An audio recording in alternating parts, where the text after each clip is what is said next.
Very good morning बच्चों। सबसे पहले तो सारे 11th वाले बच्चों का मैं कपिल द्विवेदी अपने इस यूट्यूब चैनल फिजिक्स 2020 पर वेलकम करता हूं।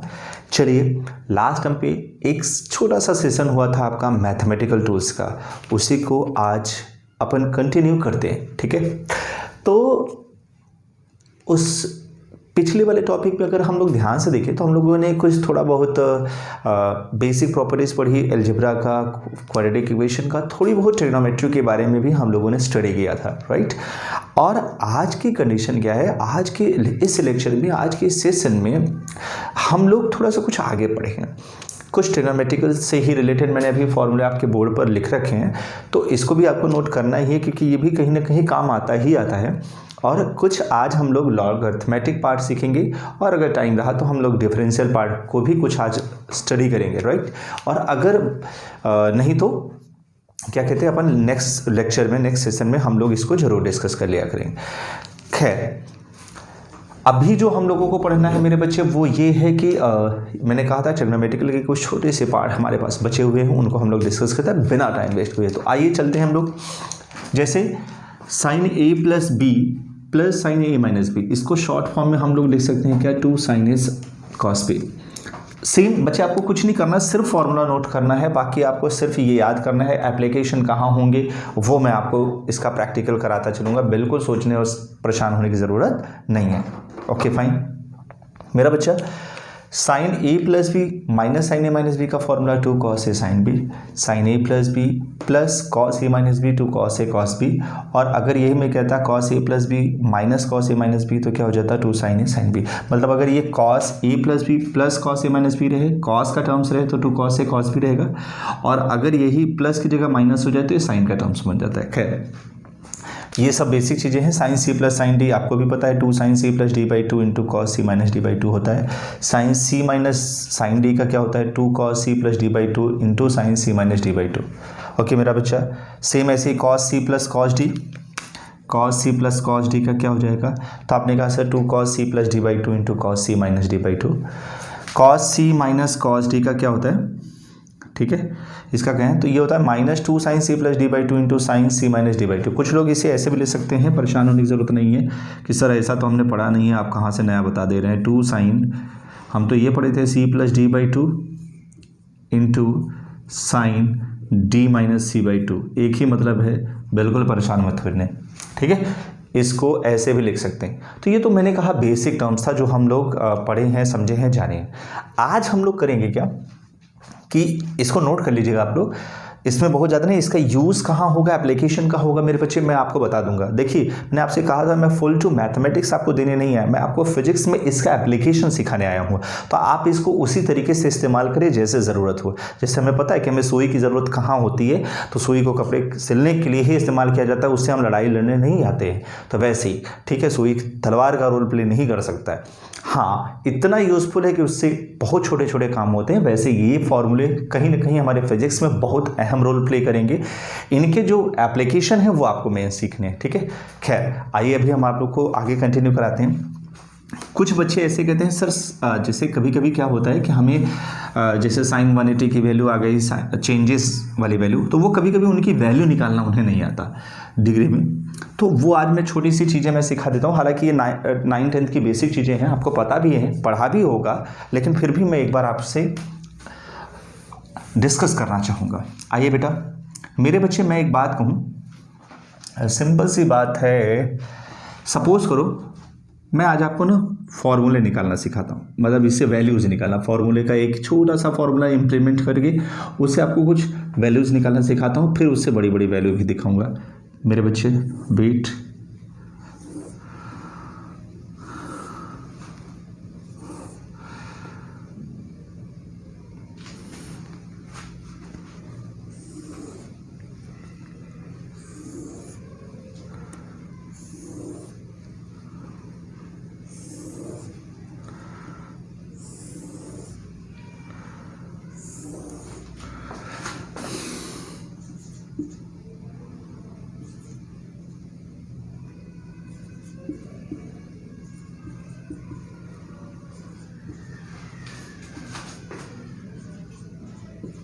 देखिए अभी मैं आपको क्या 0 से 90 तक के बीच की वैल्यू सिखाऊंगा, ठीक है। उसके बाद अपन उससे बड़ी बड़ी भी दिखाएंगे, 90 से ऊपर वाली कैसी होती हैं, जैसे साइन, कॉस, टेन, कॉट, सेक, कॉसेक।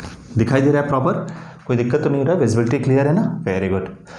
कोशिश कर रहा हूँ बच्चे, कुछ थोड़ा सा लाइट का इफेक्ट होता है जानते हो, तो बच्चों की बात आई थी तो मैं कोशिश कर रहा हूँ कि इसको सही कर लूँ। आई विल की बेहतर होगा पहले से। देखो बेटे ध्यान से देखना, लेट्स सी, अगर मैं कहूँ साइन 0 की वैल्यू क्या होगी, साइन 30 की वैल्यू क्या होगी, साइन 45 की साइन, तो इसको निकालने के लिए मैं एक बेसिक तरीका सिखाता हूँ, बहुत सिंपल सा फॉर्मूला, बहुत लोग इसे जानते भी हैं। इनकेस सपोज करो मुझे साइन 0 डिग्री की वैल्यू निकालनी है, तो ठीक है, एक फॉर्मूला होता है ऐसे कि sine theta will be change by n/4, ठीक है। तो मैंने ये कहा कि n की वैल्यू यहाँ पे क्या होगी, 0 निकालेंगे तो 0 हो जाएगा, 1 निकालेंगे तो थीटा जैसे सेकंड 30 डिग्री रखेंगे तो 1 हो जाएगा। वैसे ही यहाँ वैल्यू चेंज होगी, कितनी है 30, 45, 60, तो n, फिर 2, फिर 3, फिर 4, समथिंग लाइक दैट, ऐसे होगा। लेकिन बस अभी हमें सिर्फ इसे 90 तक ही रखना है, उससे ज़्यादा बड़ा नहीं जाना है, ठीक है। तो इससे ज़्यादा बड़ा नहीं, बस यहाँ सीखो, साइन सपोज करो 0 की वैल्यू निकाला, तो n की वैल्यू क्या रखेंगे 0/4, खैर इसकी वैल्यू तो 0 आ जाएगी, तो साइन 0 की वैल्यू सिंपली हम लोग क्या लिख देंगे 0, ठीक है। अगर मैं आपसे कहूँ साइन, मेरा बच्चा साइन 30 डिग्री, तो हो जाएगा अंडर रूट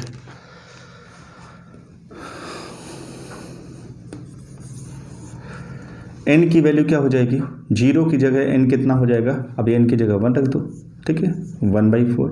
अब तुझे पता है 1 का स्क्वायर रूट बेटा 1, 4 का 2, तो 1/2, सिंपल। अगर मेरे बच्चे मैं आपसे यही कहता है साइन 30 की जगह 45, तो ये कितना हो जाता, आप कहते सर ये अब 2/4 हो जाएगा, हाँ बिल्कुल हो जाएगा। ये कितना हो जाएगा मेरा बच्चा, तो 1 का स्क्वायर रूट 1, 2 का नहीं पता, हमने कहा √2, ठीक है। बहुत ज़्यादा परेशान होने की ज़रूरत नहीं है, यानी ये वैल्यूज़ अभी हम निकाल ले रहे हैं, फिर वहाँ रख ले रहे हैं, ठीक है। अगर मैं कहता साइन 60 क्या होगा बेटे, तो आप कहोगे सर 60 मैंने फोर्थ नंबर 3/4, 3 का स्क्वायर रूट कितना है नहीं पता, तो √3/4 माने 2। मेरे बच्चे साइन 90 4/4, खैर ये कुछ लोग जानते भी हैं बहुत अच्छी तरीके से निकालने का, तो बहुत बड़ी बात नहीं है। तो हम इसको इस तरीके से रिप्रेजेंट कर सकते हैं, 0 फिर 1/2, 1/√2, √3/2। ये एक ट्रिक है याद करने के लिए, और ये हो जाएगा मेरा बच्चा 1। अब जब कॉस की वैल्यू लिखनी हो ना, तो इसी को रिवर्स ऑर्डर में लिख लो, 1, अब इसको यहाँ √3/2, ये यहीं पे आएगा 1/√2, ये यहाँ चला जाएगा 1/2, और ये यहाँ आ जाएगा, यानी ये हो जाएगा cos 0 की वैल्यू क्या हो गई 1, cos 30 की वैल्यू क्या होगी √3/2, cos 45 की वैल्यू क्या होगी 1/√2, cos 60 की वैल्यू क्या हो गई 1/2, cos 90 की वैल्यू क्या हो गई 0, राइट बेटा। अब जब बात आई कि tan की, तो आपको एक चीज़ मैं आपको बहुत बेहतर सिखा दो बेटा, ये बहुत ही बेसिक चीज़ें मैं बता रहा हूँ आपको, एकदम समझ लो कि जितने 11th वाले बच्चे हैं ये बिल्कुल ये ना सोचे कि ये हमें आता है, ये मान के चले कि हमें नहीं आता है, क्योंकि बेटे होता क्या है कि हम पहले तो बहुत जानते हैं कि हमें सब आता है सब आता है, लेकिन अगर ऐसे आप करोगे तो आप सीख नहीं पाओगे। हमेशा याद रखना, एक लर्नर की तरह बैठो, छोटी छोटी चीज़ें नहीं आ रही कोई बात नहीं, हम इसके लिए प्रयास करेंगे, अरे हमें आ भी रहा है तो हम उसे और ट्राई करेंगे और बेहतर होगा, ठीक है। जैसे sine theta by cos theta, ऐसा एक फॉर्मूला मैंने पढ़ा था, किसके लिए होता है tan थीटा के लिए, ठीक है। इसका मतलब ये हुआ कि tan theta is the ratio of sine theta and cos theta, तो इसका मतलब ये हुआ कि अगर हम tan 0 की वैल्यू निकालेंगे तो साइन 0 और कॉस 0 का रेशियो हो जाएगा, tan 30 डिग्री का निकालेंगे तो साइन और कॉस के 30 का रेशियो हो जाएगा।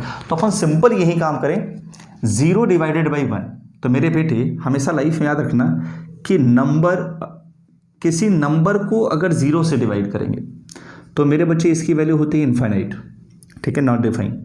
और अगर ज़ीरो को नंबर से डिवाइड करते हैं, ज़ीरो को नंबर से डिवाइड करते हैं तो इसकी वैल्यू हो जाती है मेरा बच्चा 0।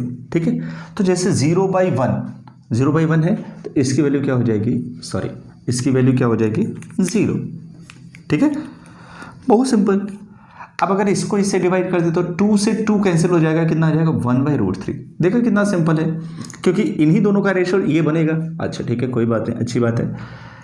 अब इसका 1/√2 डिवाइडेड बाई 1/√2 तो 1 हो जाएगा, ये 2 से 2 कैंसिल हो जाएगा तो √3 हो जाएगा, और इसकी वैल्यू क्या होगी इन्फिनिटी। अब देखो मेरा बच्चा, मैं तुझे एक सबसे बड़ी बात बताऊं कि मैं चाहूं तो इसी को यहाँ रिवर्स करके लिख सकता हूँ, बिल्कुल लिख सकता हूँ और एकदम सही रहेगा।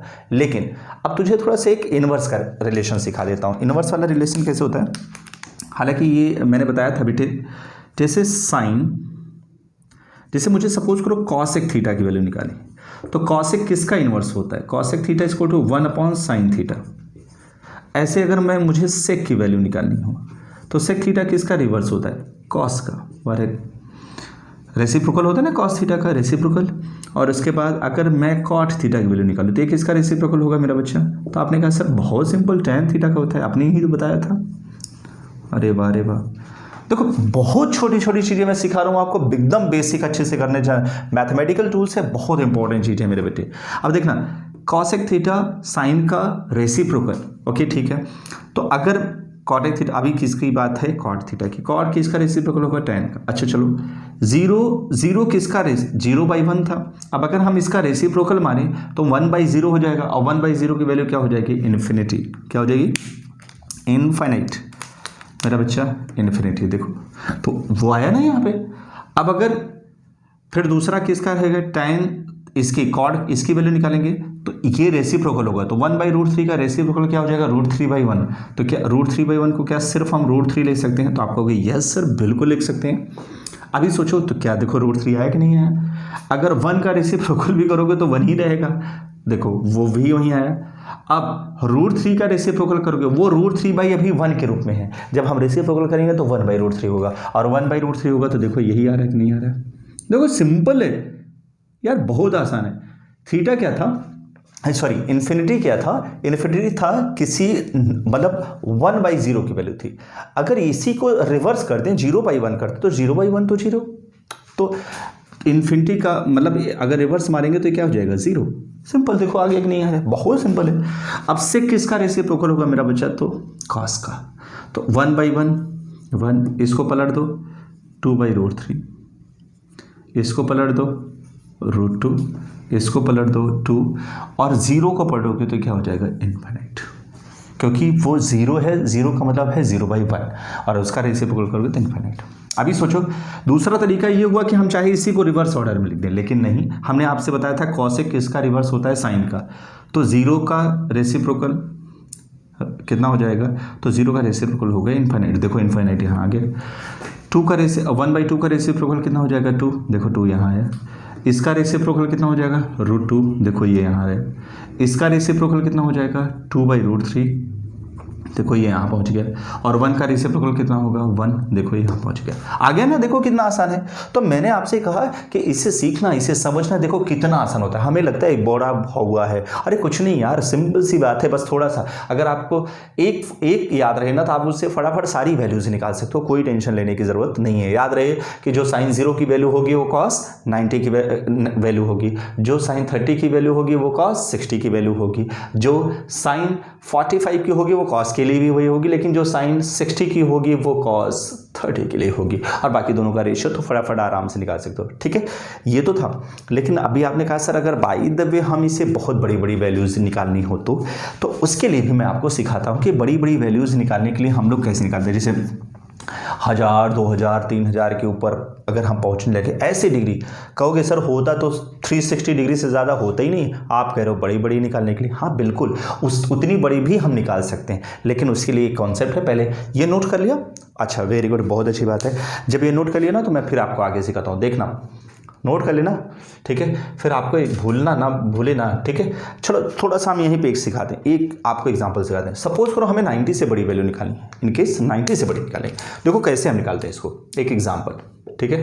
बहुत सिंपल सा है। जिसे मैं आपसे कहूँ बच्चे मैं कहा tan मैं 120 डिग्री की वैल्यू चाहता हूँ। कितना चाहता हूँ? 120। सीखो और समझो। आप कहोगे सर बड़ा सिंपल है, आप इसे ऐसे भी ले सकते हो tan 90 + 30। हाँ बिल्कुल ले सकते हैं, क्यों नहीं ले सकते हैं? देखो जनरल मैथमेटिकल टूल्स मैं आपको सिखा रहा हूँ। tan 90 + 30 ले सकते हैं। अच्छा वेरी गुड। मैंने आपके एक बात बताई थी कि अगर 90 दिख जाए तो tan किस में कन्वर्ट हो जाता है? तो आपने कहा था सर cot में। ये तो बताया था लास्ट टाइम पे, याद होगा। और मैंने कहा था कोई भी एंगल प्लस हो चाहे माइनस हो, इसको एज इट इज लिख दो। चलो लिख दिया क्या? अब बात आई 90 से ज़्यादा हो रहा है, तो 90 से ज़्यादा हो रहा है तो किस क्वाड्रेंट में जाता था? तो आपको याद होगा, अरे सर ये तो फर्स्ट, सेकेंड, थर्ड, फोर्थ, याद है ना ये? तो 90 से ज़्यादा हो रहा है, 0, 90, कितना 180, 270, 270, 360, राइट। तो अगर 90 से ज़्यादा हो रहा है तो किस क्वाड्रेंट में जा रहा है? सेकेंड में। और मैंने आपको बताया था all student take coaching, copy, कुछ भी कहो, सब अपना तरीका है। तो एस का मतलब क्या हुआ? इस सेकेंड क्वाड्रेंट में सिर्फ साइन, और साइन का रेसिप्रोकल किसका? कॉसेक। दोनों की वैल्यू पॉजिटिव होती थी, याद रहे, दोनों की वैल्यू पॉजिटिव होती थी, न कि ये दोनों पॉजिटिव होते थे। ठीक है, दोनों की वैल्यू पॉजिटिव होती थी, न कि ये दोनों पॉजिटिव होते। ये दिमाग पे आपको रखना है। ठीक है, तो मैंने आपसे ये कहा कि इसमें तो ये tan जा रहा है और tan की वैल्यू ये है, तो इसका मतलब ये वैल्यू कैसी होगी? नेगेटिव। और cot 30 कितना था? √3, यानी इसकी वैल्यू कितनी आ गई? -√3। सोचो, तो मैं tan 120 डिग्री की वैल्यू कितना इजीली निकाल लिया। सोचो मेरा बेटा, एक एग्जांपल, चलो आप करना मुझे बताना। अगर मैं आपसे कहूँ साइन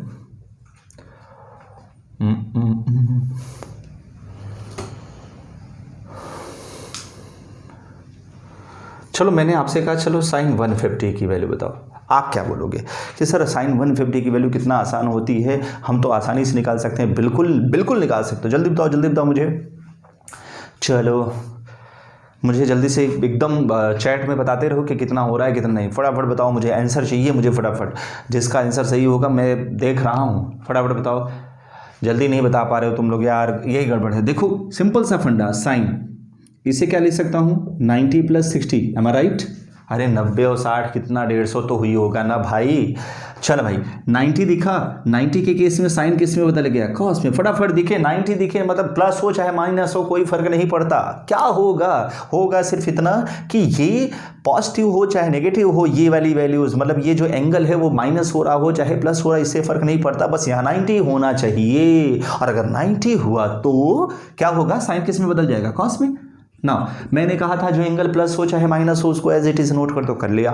ठीक है, तो कर लिया। तो cos 60 की वैल्यू अब 90 + 60 सेकंड क्वाड्रेंट में जा रहा है। सेकंड क्वाड्रेंट में साइन की वैल्यू पॉजिटिव ही होती है, तो ये साइन की ही तो वैल्यू थी cos। वर्ड सुनना, इसे नहीं देखते हैं हमें, जो आंसर रिजल्ट मिल रहा है उससे मतलब नहीं है, हमें क्वेश्चन से मतलब है। क्वेश्चन किस में गिवन है? क्वेश्चन साइन का था, साइन सेकंड में पॉजिटिव होता है तो ये पॉजिटिव ही होगा। और cos 60 की वैल्यू क्या होगी? 1/2। तो अपन इसे लिख सकते हैं, इसकी वैल्यू 1/2। एम आई राइट? ओके, वेरी गुड, बहुत अच्छी बात है। मतलब अब आपको धीरे धीरे ये चीज़ें समझ में आ रही। अब सोचो इससे हम थोड़ी सी और बड़ी वैल्यू पढ़ते हैं। कहोगे सर अच्छा और बड़ी वैल्यू? हाँ बिल्कुल और बड़ी वैल्यू। देखिए चलते रहिएगा। सपोज करो मैं आपसे कहूँ, आ जाते हैं, चलिए हम आपसे करें cosec 270। दिमाग को रखते रहिए, आप खुद से आप अपने आप को समझिए, बहुत आसान है। देखिए cosec 270, ऐसे मैं बता रहा हूँ कि बच्चे कुछ ऐसी वैल्यूज़ भी आएंगी जैसे 35 हुआ, 19 डिग्री हुई, इनकी भी वैल्यूज़ निकाली जाती हैं। और कुछ वैल्यू तो याद रखी जाती हैं जो आपको जनरल मैं समझा दूंगा कैसे, इसका ट्रिक बताऊंगा मैं आपको कि कैसे निकाला जाता है। खास तौर से जब मैं आपको काइनेमेटिक्स भी पढ़ाऊँगा, इवन मैकेनिक्स भी पढ़ाऊँगा, तो आएगा वहाँ पर छोटे छोटे एंगल्स, वो थोड़ा सा मैं आपको बता दूंगा कैसे उसको निकाला जाता है, तो आप सीख लोगे। बस आप यहाँ पहले सीखो। जैसे cosec 270 था तो आप कहोगे अब देखो इसको दो तरीका होता है, इसको करने का दो तरीका। मैं इसे 90 के फॉर्मेट में भी कन्वर्ट करके कर सकता हूं और मैं इसे 180 के फॉर्मेट में भी कन्वर्ट करके ले सकता हूं। मेरे बच्चे कैसे? तो आप कहोगे सर इसे हम ऐसे भी तो ले सकते हैं, cosec 180 + 90, हाँ बिल्कुल लिख सकते हो मेरा बच्चा, बिल्कुल लिख सकते हो। क्यों नहीं लिख सकते हो? क्यों नहीं लिख सकते हो? लिखोगे, बिल्कुल लिखोगे, वही सही तो 180 + 90 270 होता है, हाँ बिल्कुल होता है। चल मेरा बच्चा, 180 के केस में कोई एंगल किसी भी अदर एंगल कोई भी कह सकते हो ट्रिग्नोमेट्रिकल फंक्शन किसी अदर ट्रिग्नोमेट्रिकल फंक्शन में कन्वर्ट नहीं होता, तो कॉसेक कॉसेक हो गया। वाह रे वाह। 90 एज इट इज लिखा जाएगा मेरा बच्चा, बिल्कुल सही।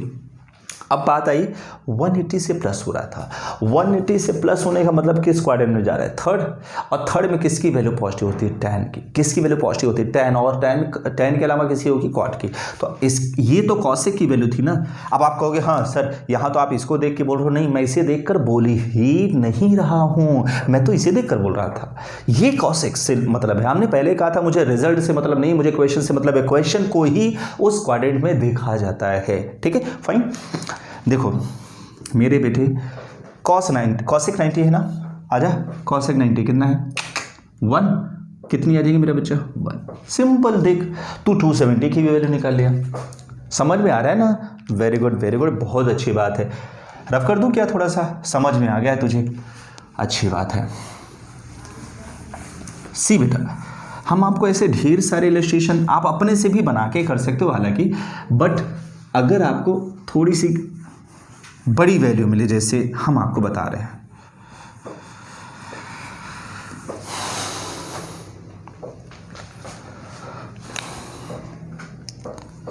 जैसे मान के चलो मेरे बच्चे, मैंने आपसे ये कहा, ये बढ़िया एग्जांपल है, समझते रहना। जैसे मैं आपसे कहूं cot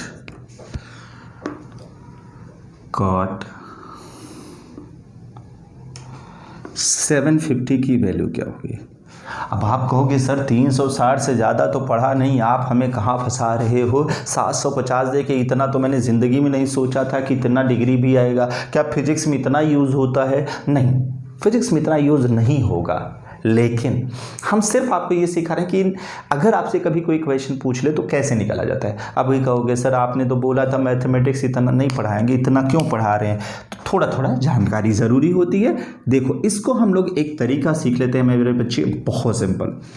एक फॉर्मूला मैं तुझे सिखा दे रहा हूँ, हमेशा लाइफ में याद रखना कि जैसे हम एक एग्जाम्पल ले रहे हैं, साइन n × 360 + थीटा, इस फॉर्मेट में अगर मैं ये फॉर्मूला लिख दूं तो आपको दिल दिमाग में रखना है, इसका मतलब क्या हुआ पता है कि 360 में किसी का मल्टीप्लाई करने के बाद अगर कोई चीज़ ऐड की जा रही है और तब ये वैल्यू आ रही है, तो इसका मतलब है इस n का कोई रोल नहीं होगा यहाँ पे। सिर्फ आपको 360 + थीटा को देखना है सिर्फ। और तुझे पता है बेटा साइन 360 + थीटा का मतलब साइन थीटा ही होता है, कोई फर्क नहीं पड़ता।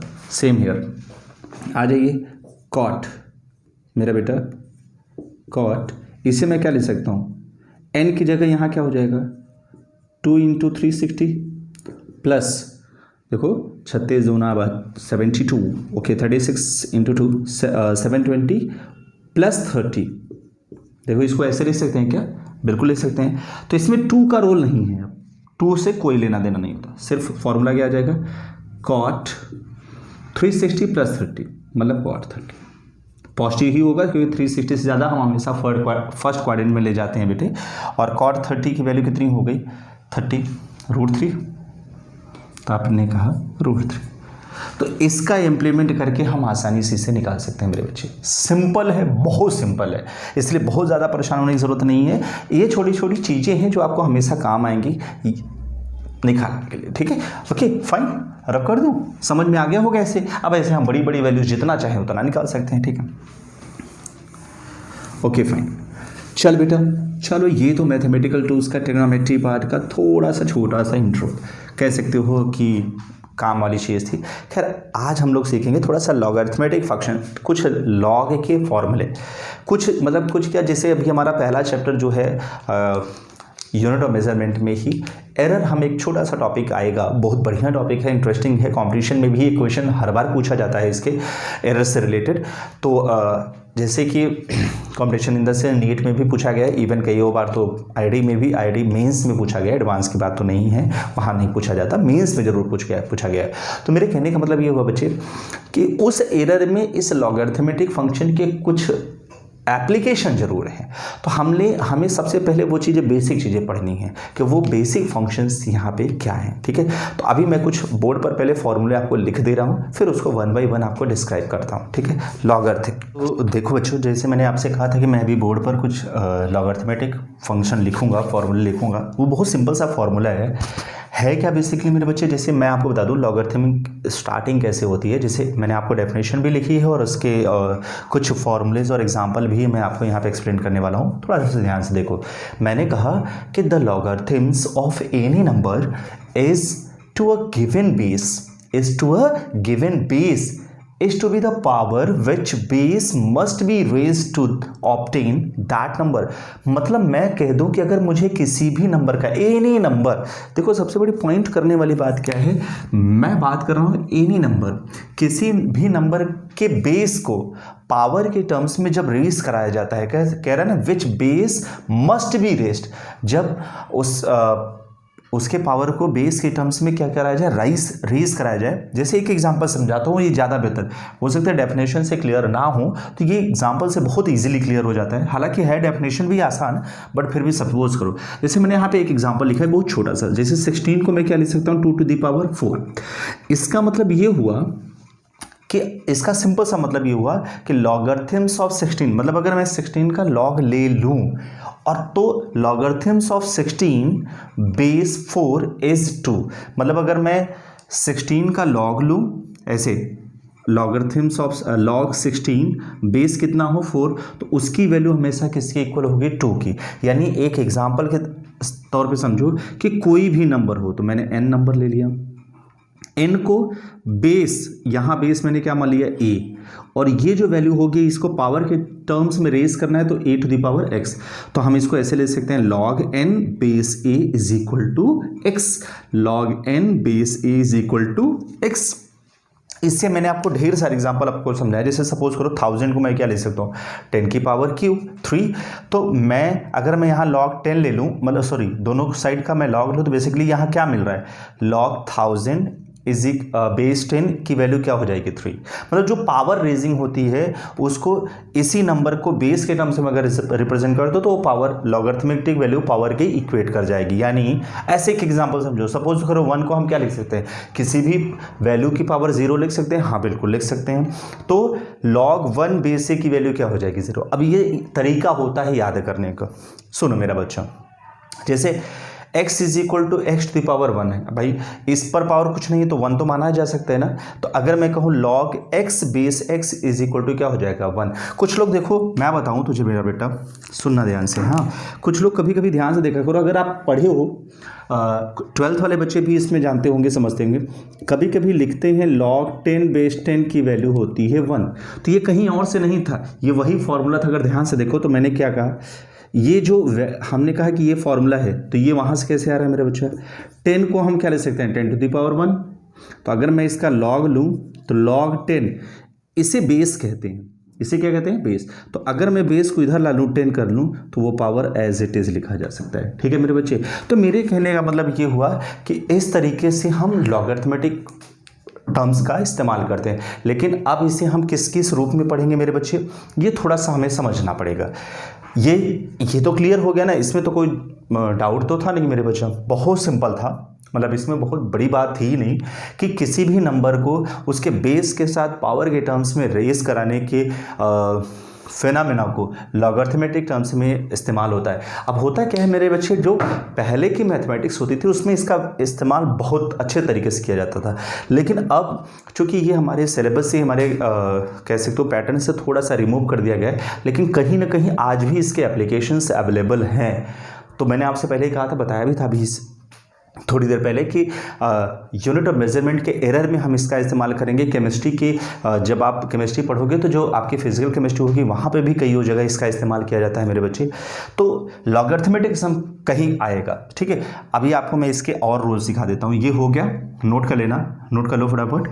तो हम इसको ना और आपको सिखा देते हैं कुछ इसके प्रोडक्ट रूल क्या होते हैं, डिविडेंड रूल क्या होते हैं, बेस चेंज रूल क्या होता है, ये सारी चीज़ें मैं आपको, पावर फार्मूला क्या होता है वो सब बता देता हूँ। रब करूँ क्या? ओके, ध्यान से देखना। बोर्ड पर क्लियर होगा, वैसे दिख सब रहा है, थोड़ी सी अब लाइट वगैरह की भी चेंजिंग मैंने कर दी है, तो इस वजह से विजिबिलिटी तो खैर क्लियर होगी। आइए मेरा बच्चा, जैसे मैं आपको बताऊं पावर फॉर्मूला, आज हम इसको डिस्कस कर देंगे पूरा लॉगरिथमेटिक। देखो जैसे अगर हम कहें लॉग m⁴n, बहुत ध्यान समझना, अगर मैंने आपसे बोला log m⁴n, तो इसका मतलब सिंपल सा फंडा होता है बेस ए मान लो कुछ भी, तो इसको हम लोग ऐसे ले सकते हैं, जो एक्सपोनेंशियल वैल्यू है n log m बेस ए, ये इस तरीके से फॉर्मूला लिखा जाएगा, आपको आगे चल के बहुत काम आएगा, इसलिए अब इसके लिए परेशान मत होना, ठीक है। कुछ लोग इसे बेस ए के टर्म्स में लिखते हैं। अच्छा हाँ, एक चीज़ और याद रखना, कभी कभी इसका इस्तेमाल ln के टर्म्स में भी होता है, लेकिन याद रहे बेस ए या बेस ई के टर्म्स को चेंज करने के लिए, देखो कभी कभी कुछ लोग ऐसे भी लिखते हैं, कुछ लोग इसे बेस ई के ऑर्डर में भी लिखते हैं, इसलिए परेशान होने की ज़रूरत नहीं है, ठीक है। बेस ई के भी ऑर्डर में लिख सकते हैं, जैसे हम लोग कुछ लोग लिखते हैं log m⁴n बेस ई, तो वो भी दिक्कत नहीं है, ln के टर्म्स में भी दिक्कत नहीं है। बस होता क्या है कि बेस ई और ln वाले टर्म्स में थोड़ा सा अंतर होता है, क्योंकि लॉगरिथमेटिक वैल्यूज जो गिवन होती हैं वो हमेशा बेस 10 के नंबर में उनकी वैल्यूज गिवन होती है, किसके टर्म्स में, बेस 10 के टर्म्स में, और ln की वैल्यू ऑलरेडी इंक्लूड होती है। कभी कभी जैसे हम आपको अभी एग्जाम्पल देके सिखाएंगे तो आपको क्लियर हो जाएगा, जैसे पहला फॉर्मूला हो गया, ठीक है। दूसरा अगर मैं कह दूँ पावर रूल हो गया, दूसरा प्रोडक्ट रूल या प्रोडक्ट फार्मूला, तो मेरे कहने का मतलब ये हुआ बच्चे, प्रोडक्ट रूल क्या होगा, प्रोडक्ट फार्मूला क्या होगा, जैसे मान के चलो मैंने आपसे कहा log m⁴n, अब वही मैंने कहा ना बेस ई या बेस ए, कुछ किसी के भी टर्म्स में लिख दो, तो हम इसे क्या ले सकते हैं log m plus log n, ठीक, कोई दिक्कत वाली बात नहीं है, बहुत सिंपल है मेरा बच्चा, बहुत सिंपल। अच्छा दूसरा डिवीजन रूल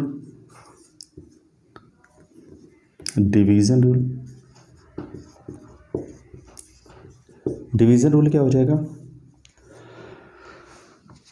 जैसे मान के चलो मैंने कहा log m/n बेस ही, कुछ नया नहीं है, कुछ भी नया नहीं है। देखो मैंने सिंपल सा क्या लिखा, जहाँ डिवाइड वाला टर्म्स था m/n, उस मतलब m⁴n था, वहीं m/n कर दिया, बस जहाँ यहाँ प्लस है वहाँ क्या हो जाएगा मेरा बच्चा minus log m minus log, ठीक। मैंने कहा बेस ही बेस ए, चाहे जैसे लिखो कोई फर्क नहीं पड़ता।